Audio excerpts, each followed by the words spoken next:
প্রিয় শিক্ষার্থীরা, তোমরা যারা 2025 সালের এসএসসি পরীক্ষার্থী, তোমাদের নিয়ে কাজ করে যাচ্ছি গত 3 মাস ধরে। আজকে তোমাদের জন্য নিয়ে এসেছি জীববিজ্ঞানের একটা অধ্যায়ের কিছু কথা।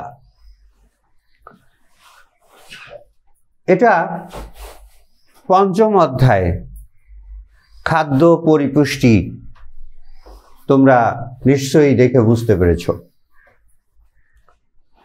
তো এখানে এই 5ম অধ্যায়ের প্রথম যে কথাটা আছে, যেটা খুবই গুরুত্বপূর্ণ, সেটা হলো ম্যাক্রোমৌল আর মাইক্রোমৌল। এই ম্যাক্রোমৌল, আমরা জানি উদ্ভিদের পুষ্টি উপাদান হচ্ছে মোট অসংখ্য 60টার উপরে, কিন্তু তার মধ্যে সবচেয়ে আবশ্যকীয় অর্থাৎ অত্যাবশ্যকীয় পুষ্টি উপাদান হচ্ছে 16টা। এই 16টার মধ্যে 10টা হচ্ছে ম্যাক্রোমৌল আর 6টা হচ্ছে মাইক্রোমৌল। এই 10টা ম্যাক্রোমৌল মনে রাখার একটা সহজ টিপস তোমাদের দিতে যাচ্ছি। লক্ষ্য করো, আমি এখানে লিখেছি এমজিকে কাফে ফর নাইস চপস, অর্থাৎ এমজিকে কাফে ভালো চপের জন্যই। তার মানে তোমাদেরকে কিন্তু চপ খাওয়ার জন্য এমজিকে কাফেতে যেতে বলছি না।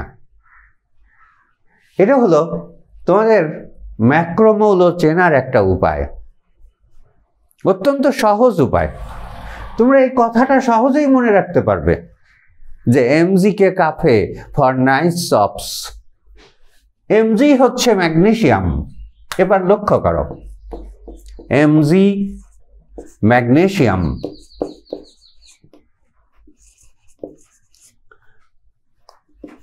ম্যাগনেসিয়াম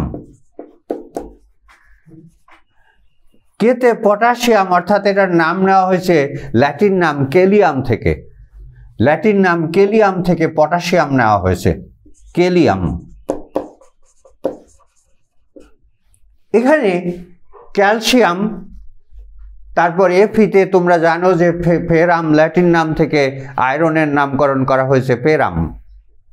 তাহলে ফেরামটা আমি লিখছি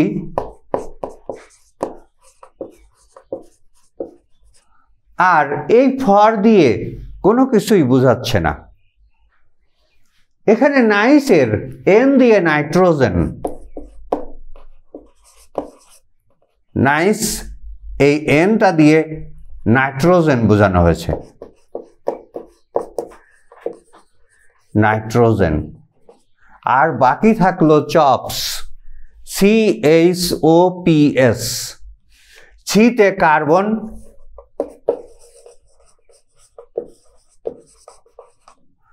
এইচ তে হাইড্রোজেন,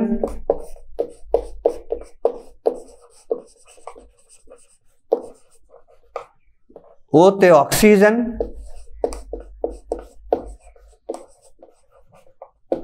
পি তে ফসফরাস,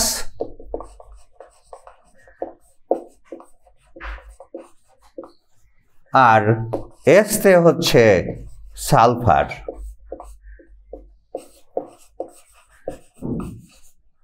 তাহলে তোমরা লক্ষ্য করো, এখানে ক্যালসিয়ামের নামটা আমি লিখিনি। ক্যালসিয়াম সহজেই তোমরা বুঝতে পারো, এই কারণে এর নামটা লিখিনি। বাকিগুলোর নাম লেখা হয়েছে। তোমরা একটা জিনিস তাকালেই বুঝতে পারবে যে এমজিকে কাফে ফর নাইস চপস, অর্থাৎ এমজিকে কাফে ভালো চপের জন্যই। আর তার মধ্য থেকেই আমার সবগুলো ম্যাক্রোমৌল বেরিয়ে এসেছে।